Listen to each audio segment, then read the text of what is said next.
बहुत कमन है ना पाकिस्तान को इस झंडे पर। आज ना ही झंडा रहेगा और ना ही बॉर्डर, आज इन सब पर हमारा कब्जा होगा, हमारा। हाँ, प्लेन तो अच्छा है तुम्हारा, लेकिन अफसोस कि पाकिस्तान की आर्मी के होते हुए तुम्हारा ये प्लेन कभी कामयाब नहीं होगा।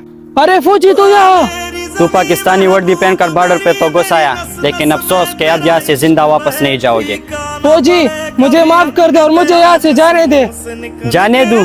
जाने देता हूँ, लेकिन एक शर्त पर। हाँ फौजी बोल, मुझे तेरी सारी शर्तें मंजूर है। पहले तो इस परचम को वहाँ पर लगा जहाँ से उठाया है। हाँ रखता हूँ, ये देखो रख दिया। अब बोल पाकिस्तान जिंदाबाद। क्या बोलता है या गोली मारूं? हाँ हाँ हाँ बोलता हूँ पाकिस्तान जिंदाबाद। अब ऐसा करो, ये वर्दी निकालो। क्या वर्दी निकालूं? अच्छा अच्छा निकालता हूँ। अब बोल अलविदा।